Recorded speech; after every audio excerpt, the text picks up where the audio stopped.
بالله العلي العظيم. أعوذ بالله من الشيطان الرجيم. بسم الله الرحمن الرحيم. الحمد لله أهل الحمد ووليه والدال عليه والمجازي به والمثيب عنه حمدا يزيد ولا يبيد ولا ينفد جل جلاله وعظم سلطانه وتعالى مكانه وتقدست اسماؤه واتصلت آلاؤه فهو كما وصف نفسه إلها واحدا أحدا صمدا لم يلد ولم يولد ولم يكن له كفوا أحد ولا يدركون الواصفون صفتا ولا تبلغ الأوهام كنها معرفته.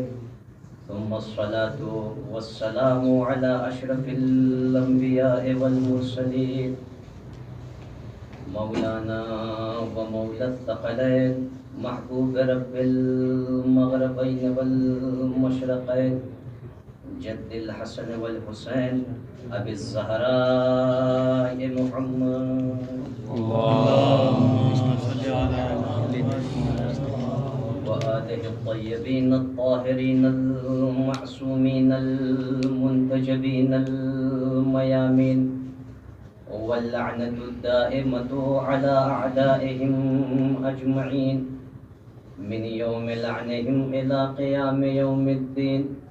أما بعد فقد قال الله تبارك وتعالى في كتابه المجيد.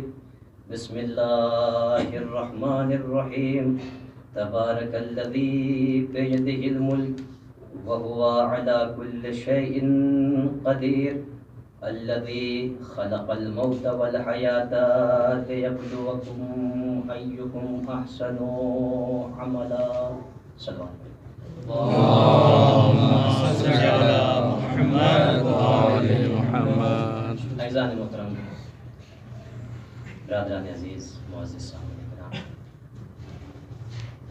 قبل اس کے کہ آیہ کریمہ کے ذریعے میں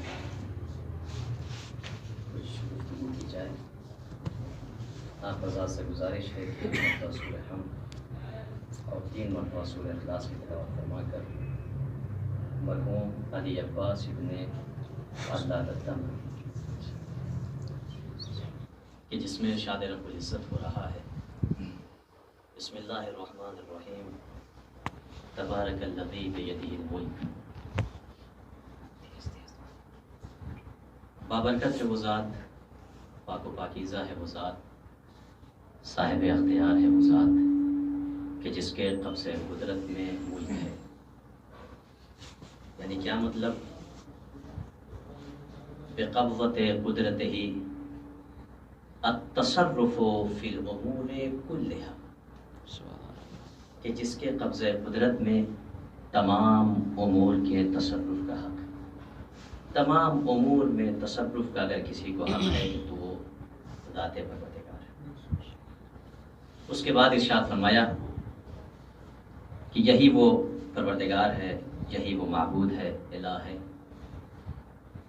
کہ جو ہر شے پر قادر ہے. اور اسی نے الذی خلق الموت والحیات، موت کی بھی تخلیق کی اور حیات کی بھی تخلیق کی. کیوں؟ وجہ کیا ہے، سبب کیا ہے، علت کیا ہے؟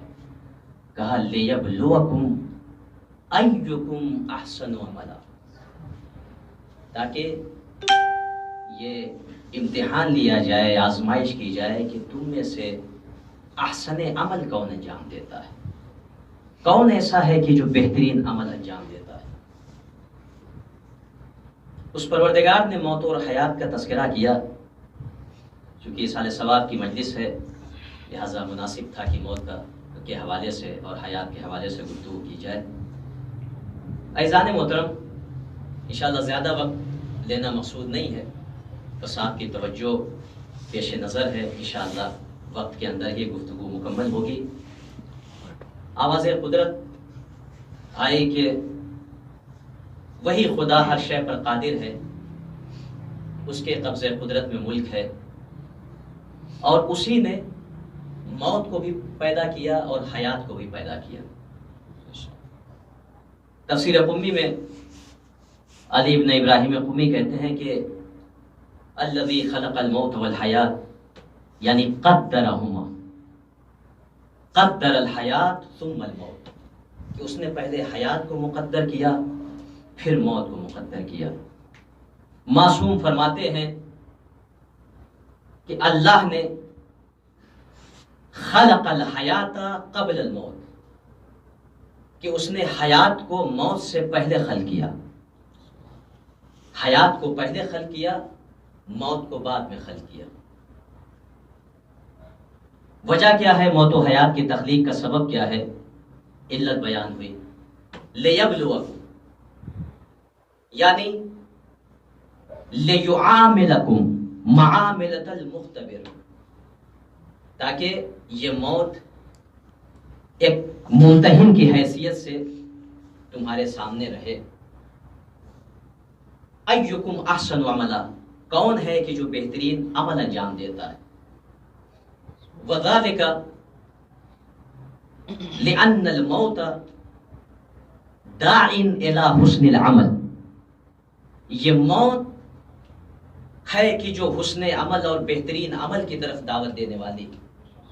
انسان اس موت کو جب پیش نظر رکھتا ہے تو حیات کی لذتوں سے اپنے منہ کو موڑ دیتا ہے، اور اسے یہ بات پتہ چل جاتی ہے کہ اگر حیات ہے تو یہ حیات حسن عمل انجام دینے کے لیے ہے، یہاں پر بہترین عمل انجام دیا جائے تاکہ ہم آخرت میں فائز ہوں اور کامیاب ہوں۔ عزیزو، امام معصوم علیہ الصلوۃ والسلام ارشاد فرماتے ہیں کہ اس آیت کے ضمن میں کہ پروردگار نے الذی خلق الموت والحیات، صاحب تفسیر اسفا ملا فیض کاشانی رحمۃ اللہ علیہ اپنی تفسیر میں لکھتے ہیں، اس کے ذیل میں روایت نقل کرتے ہیں معصوم کی روایت کہ معصوم نے فرمایا الذی خلق الموت والحیات، امام فرماتے ہیں کہ الحیات والموت خلقان من خلق اللہ، حیات و موت مخلوقات الہی میں سے دو مخلوق ہیں، ایک مخلوق کا نام ہے حیات، دوسری مخلوق کا نام ہے موت۔ اس کے بعد معصوم فرماتے ہیں کہ ولم، جب یہ فقرہ ارشاد فرمایا اس کے بعد امام فرماتے ہیں کہ فَإِذَا جَاءَ الْمَوْتُ فَدَخَلَ فِي الْإِنسَانِ، کہ جب موت آتی ہے، جب بھی موت آئے گی اور کسی انسان کے جسد میں داخل ہوگی، وَلَمْ يَدْخُلْ فِي شَيْءٍ إِلَّا خَرَجَ مِنْهُ الْحَيَاةُ، یہ موت کسی شے میں داخل نہیں ہوگی مگر یہ کہ جب داخل ہوگی تو اس شے سے حیات باہر آ جائے گی۔ موت و حیات کا اجتماع ممکن نہیں ہے۔ جس بھی جسم میں یا جس کسی شے میں ورود اجل ہوگا وہاں سے خروج اجل ہوگا، جہاں موت داخل ہوگی وہاں سے حیات باہر نکل آئے گی۔ تو اس کا مطلب یہ ہوا کہ اجتماع ممکن نہیں، جہاں موت ہے وہاں حیات نہیں، جہاں حیات ہے وہاں موت نہیں۔ تو اب پہچانا کیسے جائے کہ کون مردہ ہے کون زندہ ہے؟ تو کہا حیات کو سمجھنے کے لیے علامت حیات موجود ہے۔ کا مطلب کیا ہے؟ کہا ہم اس طریقے سے سمجھیں گے کہ انسان زندہ ہے، انسان باحیات ہے، مرا ہوا نہیں ہے۔ کہا حیات کی کچھ نشانیاں ہیں، کچھ آثار ہیں جو حیات پر مرتب ہوتے ہیں۔ کہا کون سے آثار ہیں، کون سی علامتیں ہیں؟ کہا انسان باحیات ہے اس کا مطلب یہ ہے کہ جسم متحرک ہوگا، جسم میں حرکت ہوگی، یہ علامت ہے اس کی حیات کی. کہا لب گویا ہوں گے، یہ علامت حیات ہے. کہا انسان متحرک ہوگا، یہ علامت حیات ہے. اس کے لب گویا ہوں گے، اس کا مطلب یہ زندہ ہے. کیا مطلب؟ اب تک جو جسم متحرک تھا، جو لب گویا تھے، جیسے ہی موت آئی لب خاموش ہوئے، جسم ساکن ہو گیا. تو اس کا مطلب یہ ہوا کہ جہاں پر جسم میں حرکت ہو وہاں پر حیات ہے، جہاں لب گویا ہو وہاں پر حیات ہے. لیکن جہاں پر علامت حیات نہ ہو تو وہاں موت ہی موت ہے، حیات کا کوئی تصور نہیں ہے. تو اس کا مطلب یہ ہوا کہ جب موت آئے گی نہ جسم میں حرکت ہوگی، نہ لب گویا ہوں گے، جسم ساکن بھی ہوگا، لب خاموش بھی ہوں گے. لیکن اگر کہیں پر شہرگ حیات منقطع ہونے کے بعد بھی نوک نیزہ کی بلندی سے لب گویا ہو، تلاوت قرآن ہو رہی ہو، لب گویا ہو، جسم متحرک ہو، تلاوت قرآن ہو رہی ہو، تو سمجھ لینا یہ عام انسان نہیں ہے بلکہ مختار موت و حیات ہے. اللہ کے قبضے قدرت میں ملک ہے. وہ جسے چاہتا ہے موت پر بھی اختیار دیتا ہے، حیات پر بھی اختیار.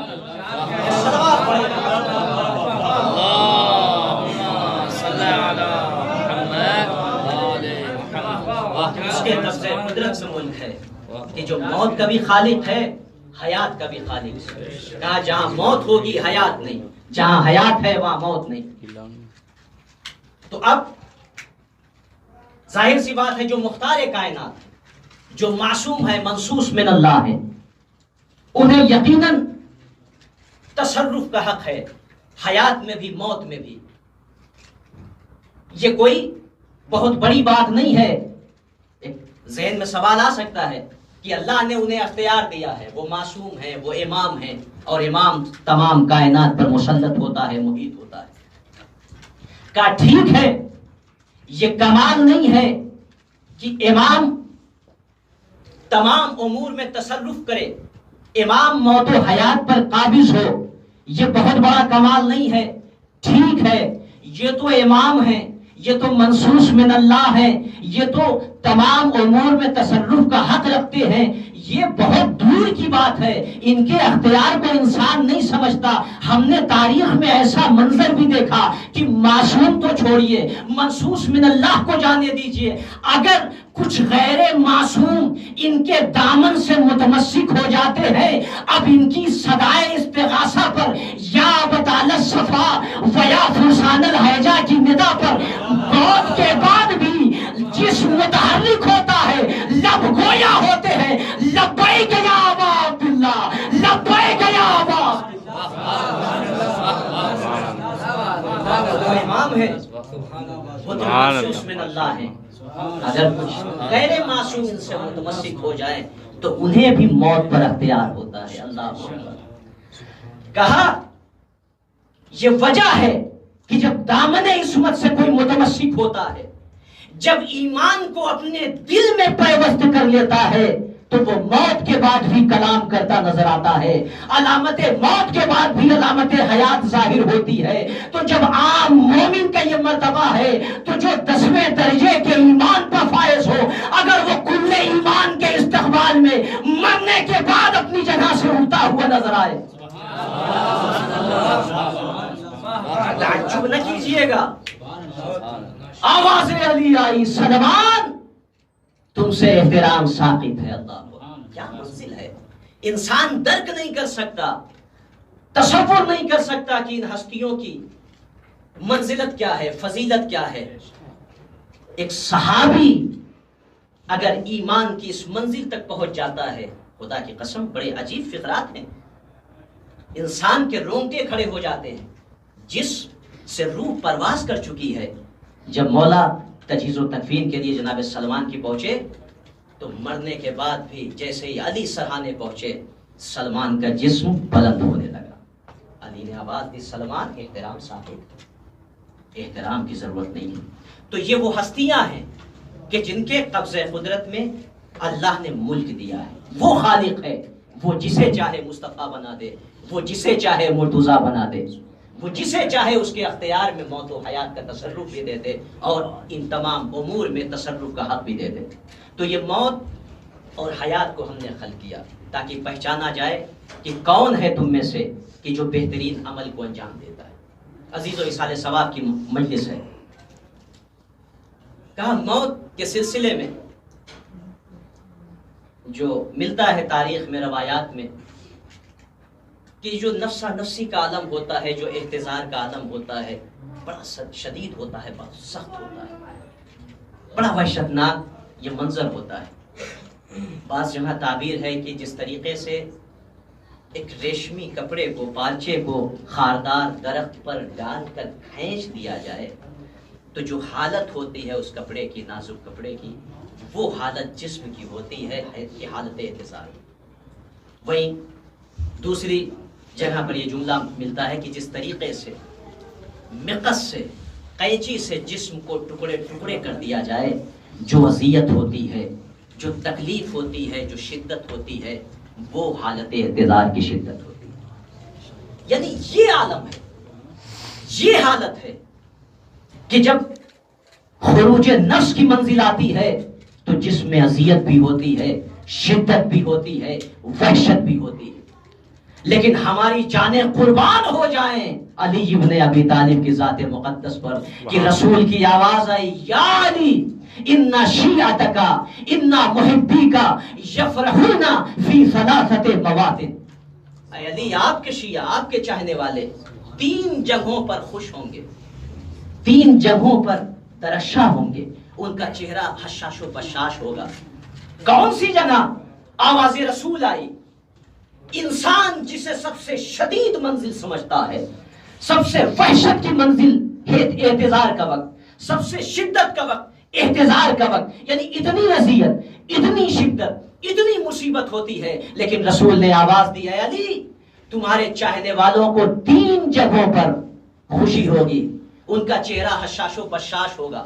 کہا پہلی منزل تو ہوگی اندا خروج انفسہم وانت ہناک تشاہدہم.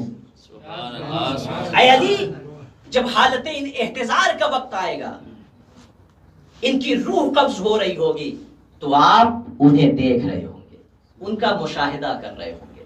ظاہر سی بات ہے انسان نے پوری زندگی گزار دی علی کے اشتیاق میں, اب وقت آخر جو علی نظروں کے سامنے ہو تو کتنی خوشی ہوگی, کتنا سرور ہوگا. یہ تو ایک منزل. وہیں دوسری منزل آئیے, مولا کائنات کہتے ہیں کہ قبر روزانہ یہ آواز دیتی ہے, انا بیت الغربہ, انا بیت الوحشہ, انا بیت الدود والحوام. میں وہ گھر ہوں کہ جو وحشتناک ہے, میں بیت غربت ہوں, میں وہ ہوں کہ جس میں حشرات ارضی ہیں. یعنی روزانہ قبر یہ فریاد کرتی ہے. وہیں پر ایک جملہ اور ملتا ہے کہ وَقَبْرٌ رَوْضَةٌ مِّن رِيَاضِ الْجَنَّةِ. یہ قبر کی جو روزانہ یہ فریاد کرتی ہے, یہ آواز دیتی ہے, انا بیت الوحشہ, انا بیت الغربہ, انا بیت الدود والحوام. وہی قبر کہتی ہے کہ وَالْقَبْرُ رَوْضَةٌ مِّن رِيَاضِ الْجَنَّةِ. یہی قبر جو بیت دود و حوام بھی ہے, جو بیت وحشت بھی ہے, بیت غربت بھی ہے, ایک منزل وہ آتی ہے کہ جو جنت کے باغات میں سے ایک باغ بن جاتی ہے. جب جنت کے باغات میں سے یہ قبر ایک باغ بن جاتی ہے تو آخر وجہ کیا ہے, سبب کیا ہے؟ وہی دوسرا فقرہ ملتا ہے, وَقَبْرٌ رَوْضَةٌ مِّن رِيَاضِ الْجَنَّةِ اَوْ حَفْرَةٌ مِّن حُفَرِ النَّارِ.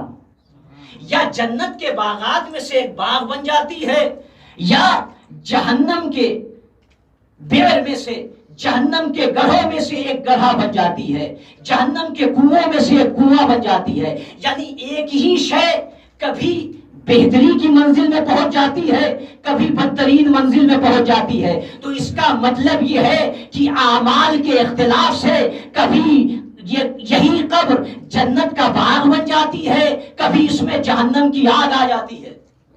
تو عزیزان محترم, رسول کی آواز آئی, اے علی تمہارے شیعہ, تمہارے محب تین جگہوں پر خوش ہوں گے، حشاش و بشاش ہوں گے، مسکراتے چہرے کے ساتھ ہوں گے۔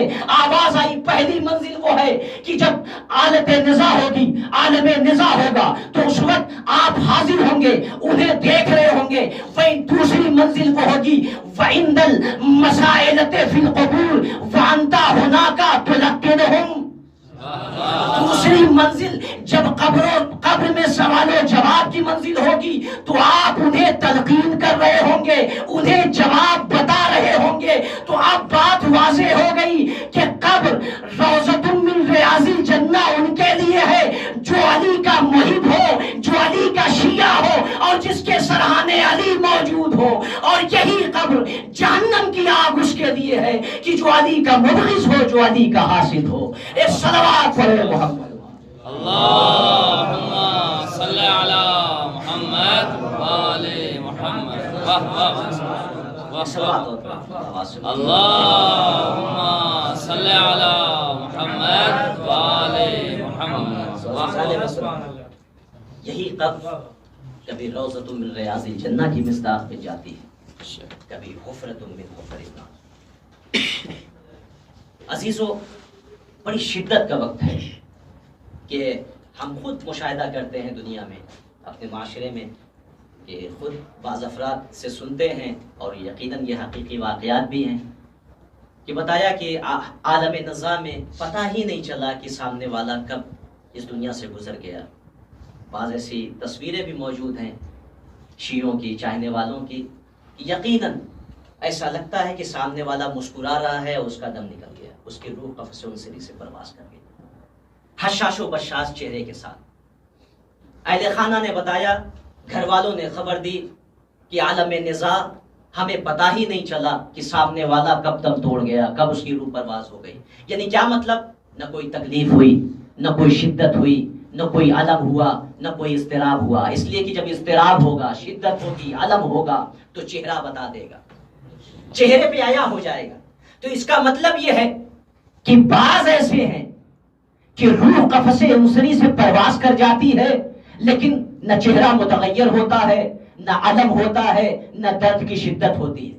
وہیں دوسری طرف ایسی بھی خبریں ہم نے سنی، ایسے بھی واقعات دیکھیں، کہا بڑی شدت سے روح نکلی، کہا بہت کرب و علم کے عالم میں اس نے دم توڑا، کہا چہرہ متغیر تھا، چہرہ سرخ ہو گیا تھا، سبز ہو گیا تھا، اتنی شدت، چیخیں تھی، پکار تھی، صیحہ تھا، اور اس عالم میں اس نے دم توڑا۔ تو اس کا مطلب دو کیفیت سامنے آئی۔ ایک کیفیت یہ کہ دم نکل گیا، نہ چہرہ متغیر ہوا، نہ کوئی تکلیف ہوئی، نہ کوئی کرب و علم کی شکایت ہوئی۔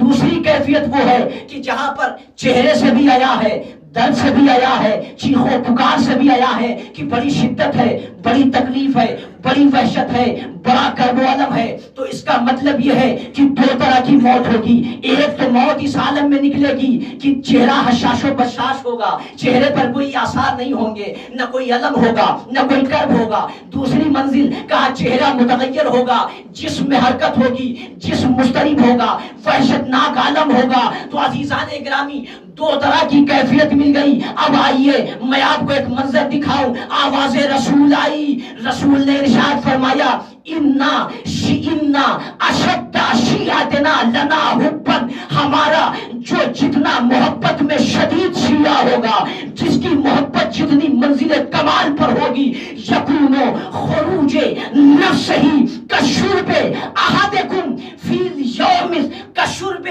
احدکم فی یوم الصیف الماء البارد الذی ینتفع بہ القلوب۔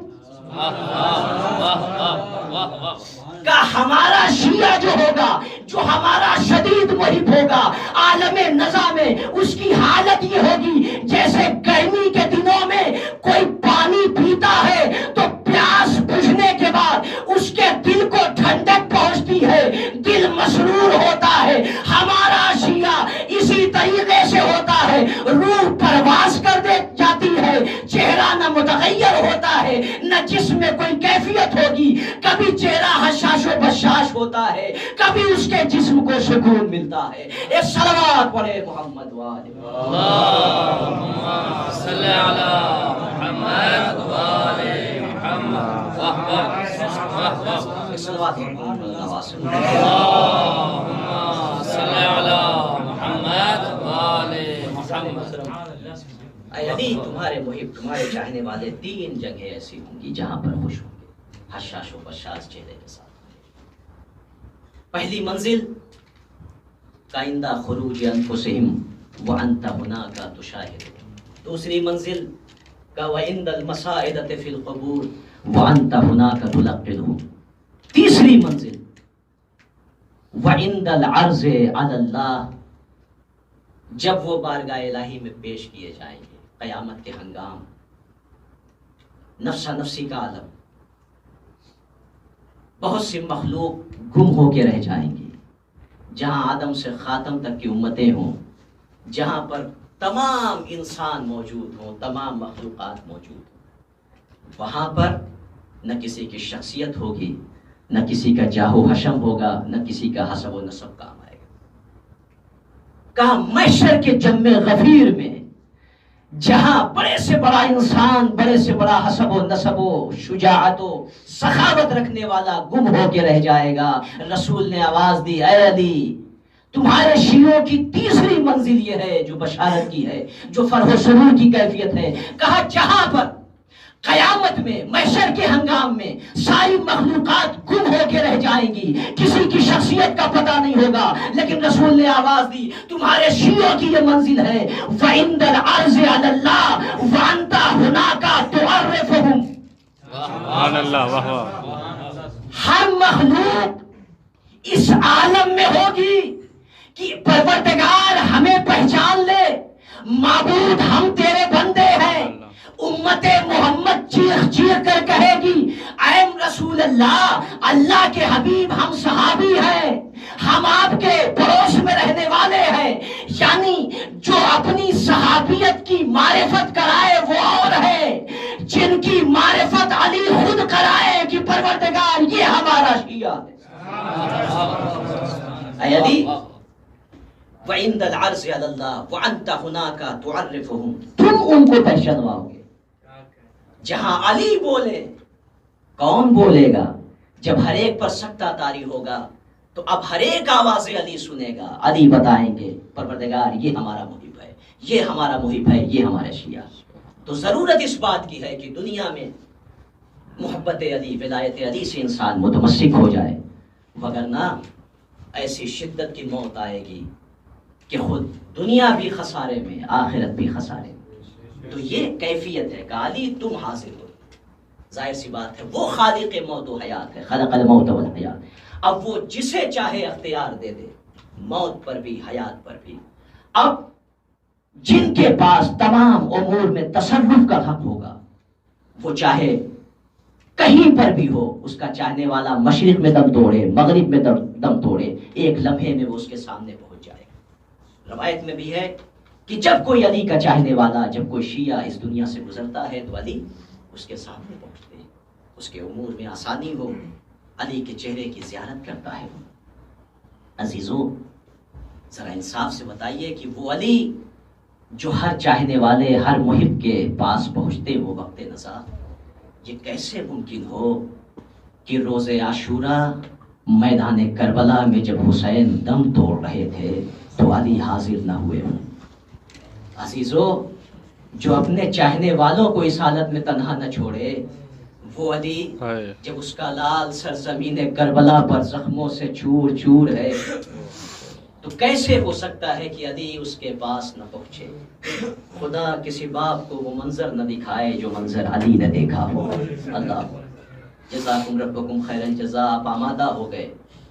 پروردگار تجھے واسطہ ہے محمد و آل محمد کا, اس مجلس کے ثواب کو مرحوم کی روح کو ایصال فرما. عزیزو یقیناً گفتگو مکمل نہیں ہوتی جب تک ذکر سید الشہداء نہ ہو, مصیبت سید الشہداء نہ ہو. اللہ اکبر, موت کی سختیاں, لیکن جو مالک موت و حیات ہوتے ہیں وہ نوک نیزہ کی بلندی سے بھی کلام کرتے ہیں. لاشیں ٹکڑے ٹکڑے ہو جاتی ہیں, پھر بھی اگر یہ آواز دیتے ہیں تو یا ابطال الصفا و یا فرسان الحجا, تو لاشیں چیخ چیخ کر کہتی ہیں لبیک ابا عبداللہ. مزادارو خدا کی قسم بڑی قیامت کی منزل ہے کربلا کے واقعات. میں مکمل بیان نہیں کر سکتا، بس چند جملے اور عبادت تمام۔ عزادارو، ایک وقت وہ آیا کہ جب حسین مظلوم میدان قتال کے لیے خیمے سے روانہ ہوئے، اللہ اکبر، کیا عالم تھا، کیا منظر تھا۔ ذرا کوئی سیدانیوں کے دل سے پوچھے، ذرا کوئی بیویوں کے دل سے پوچھے، کوئی زینب و ام کلثوم کے دل سے پوچھے۔ اے عزادارو، شیخ جعفر شستری رحمت اللہ علیہ کے خصائص حسینیہ میں لکھتے ہیں کہ 6 قیامت کی منزل ایسی تھی جہاں پر حسین جیسا صابر اپنے آنسوؤں کو نہ روک سکا۔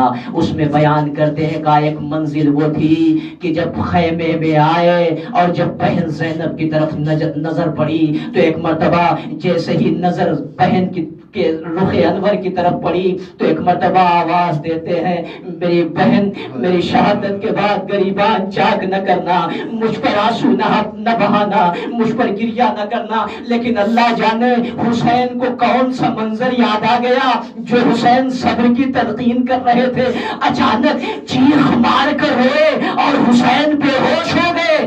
اللہ اکبر، عجب نہیں کوفہ اور شام کا منظر یاد آ گیا ہو، منادی کی ندا یاد آئی ہو، یا اہل الکوفۃ والشام ہؤلاء سبایا من بنات محمد۔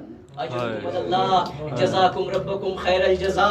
عزادارو، کہتے ہیں دوسری منزل وہ ہے حینا اراد ان یخرج، چاہتے ہیں کہ در خیمہ سے باہر نکلے، فجاءت ابنتہ الصغیرہ صائحۃ حاسرہ، ایک کمسن بچی دامن سے لپٹ گئی، بابا کس کے سہارے چھوڑ کے جا رہے ہیں؟ اے عزادارو، یزید ملعون اپنے سپاہیوں سے کہتا ہے تم کربلا میں موجود تھے، کوئی وقت ایسا آیا جب حسین مضطرب ہو، جب حسین کی پیشانی پر شکن ہو، حسین پریشان دکھے ہو، کہا ایک مرتبہ سپاہی کہتا ہے اکبر کا لاشا اٹھایا، حسین کی پیشانی پر شکن نہ آئی، اصغر کی لاش اٹھائی، حسین پریشان نہ ہوئے، عباس کے بازو اٹھائے، قاسم و محمد کے جنازے اٹھائے، زہیر و حبیب کا جنازہ اٹھایا، حسین پریشان نہ ہوئے۔ کہا کوئی منزل ایسی تھی جہاں حسین مضطرب ہوئے۔ ایک مرتبہ سوچنے کے بعد وہ لعین کہتا ہے